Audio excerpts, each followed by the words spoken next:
Abazungu batwambaza ekyambika. Yes. Batwambaza ekintumbulamu. They put a yoke in our necks. I'm telling you, nakirabye mu World Cup. I saw it in the World Era Cup. teri muntu agenda kunnimba. Nobody's going to lie to me. Nalabye ttiimu za Africa. I saw the African teams Teza-surviving the first that round. survived the first round.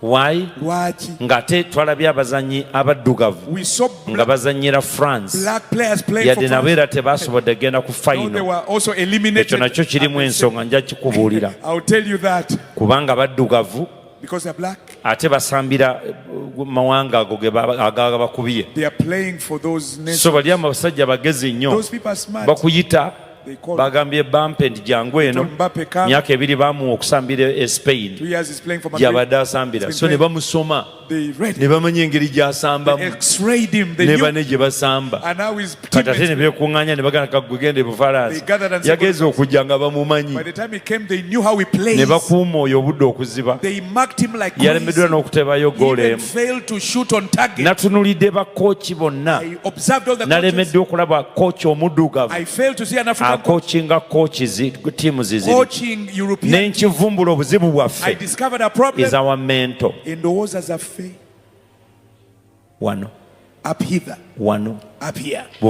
ttiimu ya Africa That mu African team Bufalansa in France yebadde esigaddemu African was team the only yokka. African team remaining. Bali abantu tebatusinga kudduka. They don't sprint like Ffe us. tudduka mu mayiro nga bo bakyakooye. We run for miles when they are tired. Naye nakitunulira ngamba I wano observed and I said, up there, twatuuse we tukoma we came to a limit. nga tekyalimu ng'omupiira omuzannyo guweddeyo They gave kubanga us be bakookinga because they coach that game. abooluganda Brothers and sisters, ne bwe tunaaba twagala tutya whether we like it or abasajja not, bali bateekako ekyambika put a yoke. tubatya. We are afraid. How do you tell the country is blessed? Otegera otya nti eggwanga lino You've lirina been omukisa watching the World Cup. n'okulaba ekikopo ky'ensi yonna eky'omupiira. You've been watching what? Mubadde mulaba ki? You've been watching what? Don't pretend you've not been watching. You've been watching Mubadde it. mugiraba.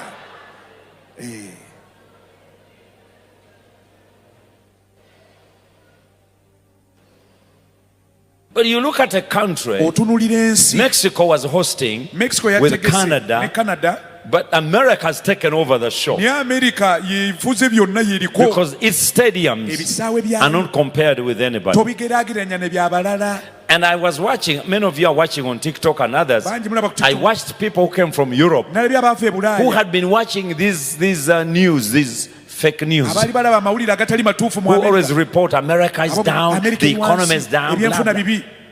When they arrived in Bwe America, baatuuse mu they America say, oh my ne baga God, Katonda nge.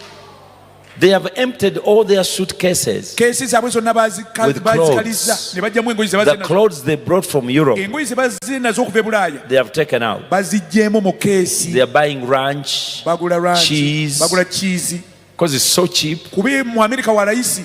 Clothes are so cheap. Engoyi mu America za layisi.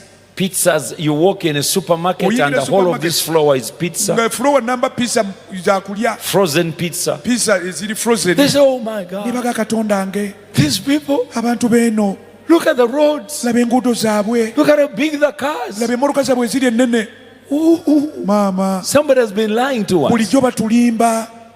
And those stadiums are not government built. Ebisaawe byabwe tebyazimbibwa gavumenti. They are individually built Bantu ssekinomo be babizimba. because the individual people own the clubs. Kuba bantu ssekinomo byonna Lakers, ez'ensero, Semanyi what, Knicks, Semanyi ttiimu what. z'ensero, They own those things and they build the stadium. bannannyini ttiimu ne One bazimba stadium is $1 billion. ekisaawe ekimu kyakawumbi kalamba ka $1. One person builds that. Ng'omuntu omu yazimbye ekyo kyonna. Tell the person next to Gamba you. akulinaanye. Say, are you blessed? Olina omukisa.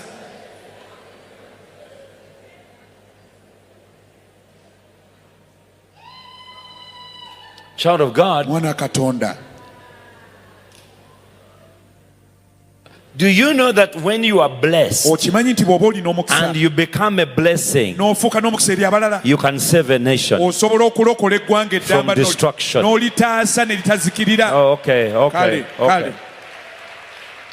oyagala bonna bafe gwe You osigalewo. want everybody to die and you survive. kati anafumbirwa batabani bwe anaavaawo. Who will marry your sons if they're all dead? oyagala bonna babeere baavu nga gwe mugagga. You want everyone to be poor, you are the only rich ani one. anaagula amataago? Who will buy your milk?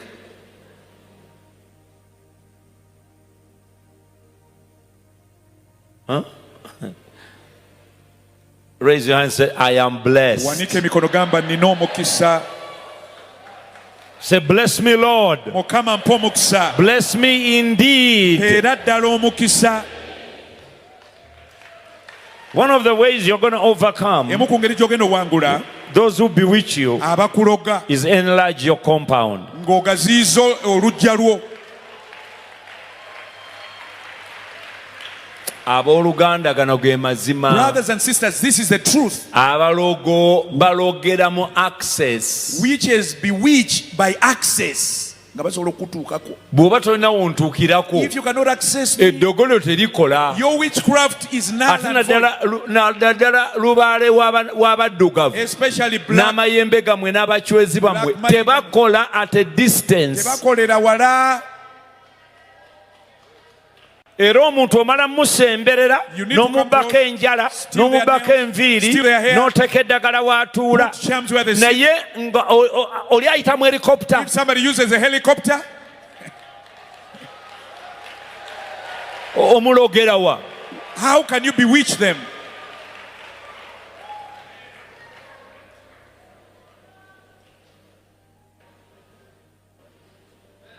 Huh? Wanji.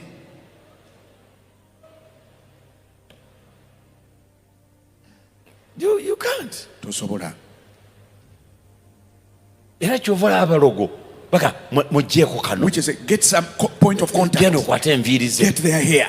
musaleko enviiri Cut their hair. Bw'aba Shave yeebase. them when they're sleeping. oli ng'ajja ng'emmese nga Somebody bw'afuuyirira. comes like a rat blowing on you. nti oli ali Masaka Somebody's Masaka. aloge Kayanja ali wano ku Miracle They bewitch Center. Pastor Kayanja at Miracle Center. Gezaako olabe. You try and see. Gezaako olabe. Try and see.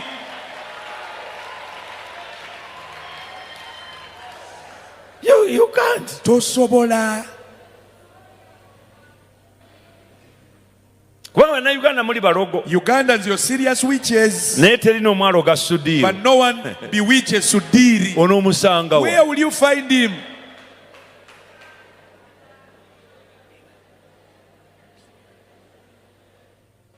Era baloga ggwe ali They okumpi. bewitch you whom is easy to be accessed, who is nearby. Naye ate ggwe oliko n'omusaayi gwa But Yesu. you have the blood of Jesus. Ne bwe bakubeera okumpi Even if they are close to you, bajja kwongera kuloga ate ng'ayongera continue kulaakulana. bewitching you, but you will continue prospering.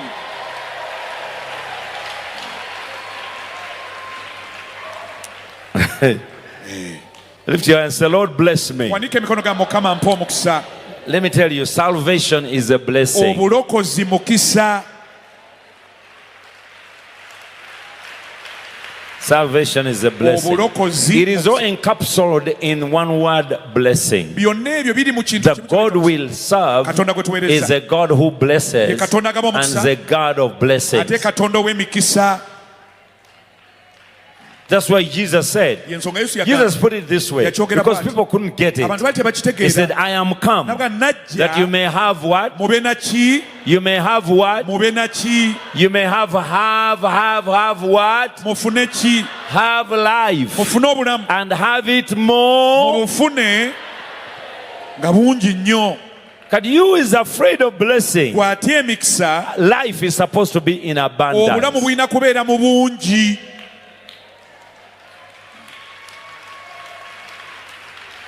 Hey, mutunulire mugambe. Look at your neighbor. Tell Do them. you have life? Olina obulamu. Mubuuze oyo. Ask your neighbor. Mugambe olina obulamu. Do you have life? Olina obulamu in abundance. Do you have life in abundance?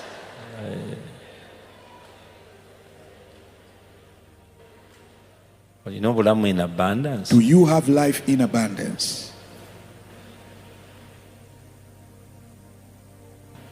Child of God, that is a blessing. Ogwo